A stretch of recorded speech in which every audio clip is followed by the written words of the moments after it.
Thanks, Wes. And in other news, the police have two suspects in custody for the botched Annalee Farms robbery in September that left one of their own dead.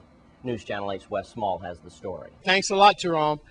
We do have some information on that Annalee Farms murder. You might remember that. It was on September 1st when we had three men breaking into Annalee Farms, or getting into Annalee Farms, an armed robbery, and things certainly went haywire as one of the warning shots ricocheted off of a light fixture up above, and then all chaos broke loose.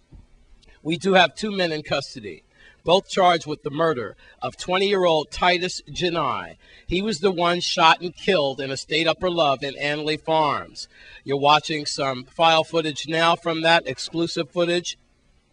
That's when forensics got on the scene sometime later. You might remember that the three men tried to rob patrons of Annalee Farms, and the situation, the botched robbery, went wrong. Later, they found 20-year-old Titus Janai, whose body was carried from that field in Upper Love and just left on the roadway for his family to find. Now in custody. The Criminal Investigation Bureau detectives have arrested Deshaun Nelson, 19 years old. Here's his picture here. Also 19 years old, Jabari White. Listen to the multitude of charges of these young men. First-degree murder, reckless endangerment in the first degree, assault first degree, attempted robbery first degree, possession of a firearm during crime of violence, and interfering with an officer discharging their duties. Also, I have to tell you that the two suspects were arrested at 7:30 and 9:30 a.m. consecutively. That happened on Friday morning. Also, now coming out of VI Superior Court, they have been put on $500,000 bond, bail, $500,000 for each suspect. That is a lot. And I just wanted to wrap up this crime report by telling you about Jeffrey Brown. You might remember the Christmas Day shootings at JFK.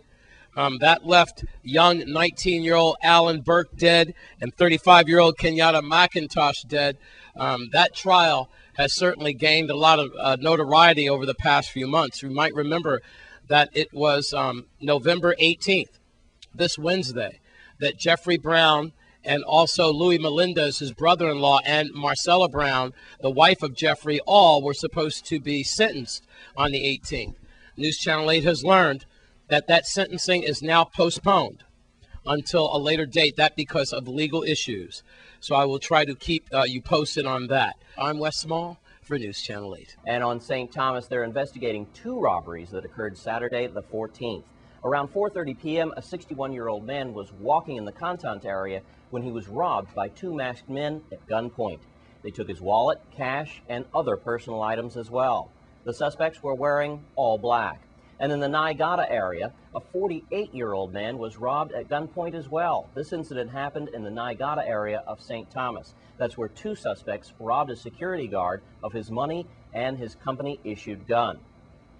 And if you have any information on these crimes, please contact Crime Stoppers at 1-800-222-TIPS or dial 911. Well, where were you when the lights went out? Actually, that was a comedy made in the 1960s after a major outage hit the eastern seaboard. Well, WAPA had some control room issues on St. Croix last night between 6 and 8 p.m. that resulted in a major island-wide outage. Hopefully it wasn't too much of an inconvenience for most of us. And stay with us on Channel 8 News. We have more after the break.